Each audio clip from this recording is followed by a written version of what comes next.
അത് നമുക്ക് അവിടുന്ന് വാങ്ങിക്കാം. അമ്മേ, ശ്രീകുട്ടി മോൾക്കുള്ള ഓണക്കോടിയാ. ഓ കൊള്ളല്ലേ? ശ്രീകുട്ടി, മുത്തശ്ശി, ഇതാ മോളുടെ ഓണക്കോടി. ഹാപ്പി ഓണം മുത്തശ്ശി. ഹാപ്പി ഓണം മോളെ. അപ്പൊ നമുക്ക് ഇവർക്കുള്ള ഓണക്കോടി കൊടുക്കാം. ഇങ്ങ് വന്നേടി മുത്തേ. ആദ്യം ആദിക്കും അമൃതയ്ക്കും കൊടുക്കാം. ഓ ഹാപ്പി ഓണം അച്ഛാ. ഹാപ്പി ഓണം മക്കളെ. ഹാപ്പി ഓണം അച്ഛാ. ഹാപ്പി ഓണം. ഹാപ്പി ഓണം അമ്മേ. ഇനി ആക്കി ഈ ശ്യാമ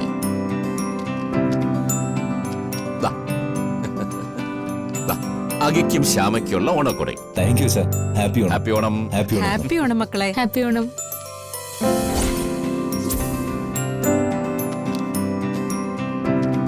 അനന്തേട്ടാ, ഈ ഓണം സന്തോഷമുള്ളതായിരിക്കട്ടെ. Thank you. Happy Onam. Happy Onam.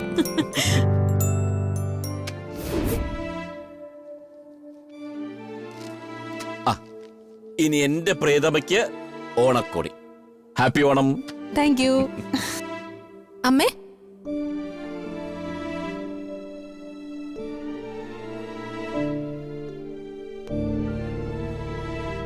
അമ്മേ ഞാൻ വൈകിപ്പോയി.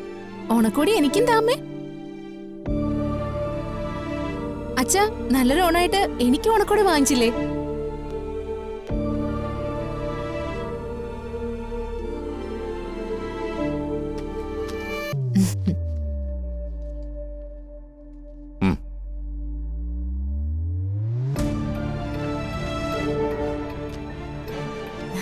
അപ്പോ എന്നെ മറന്നില്ല?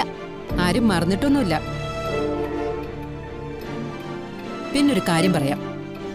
വർഷത്തിൽ ഒരിക്കൽ മാത്രം വരുന്ന നല്ലൊരു സന്തോഷ ദിവസം ഇന്ന്.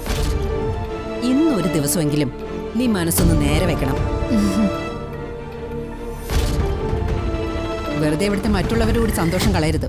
അയ്യോ അമ്മേ, ഞാനൊരു പ്രശ്നം ഉണ്ടാക്കില്ല. നല്ലൊരു ഓണമല്ലേ, എല്ലാരും ഹാപ്പി ആയിട്ടിരിക്കണം. അത് പിന്നെ എനിക്കറിയില്ലേ?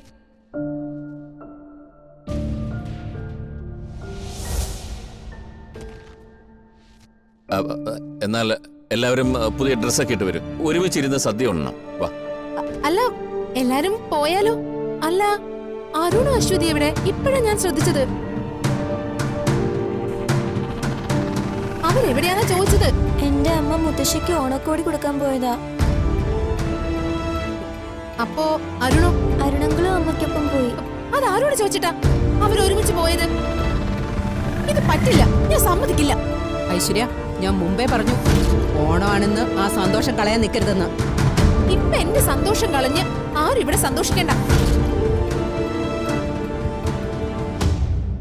ഇത് അരുണും അശ്വതിയും ടൂർ പോയതാ. ഇത് പ്രീ പ്ലാനിങ്ങാ. രണ്ടാളും മാത്രം അതാ ശ്രീകുട്ടിയെ കൊണ്ടുപോകാതിരുന്നത്. എനിക്കിപ്പ അറിയണം അവരെവിടെ പോയതാ. ഐശ്വര്യ, ദേ, ബസ് ഞാൻ വേണ്ട. പറഞ്ഞതാ. നല്ലൊരു ഓണ ദിവസം. അല്ല പിന്നെ. വിട്ടേക്ക്. താമന്നേ. ആദി ചെല്ല്. എല്ലാരും ചെല്ല്. ബസ് വരാനല്ലേ പറഞ്ഞു. വാ. ചെല്ലുന്നു.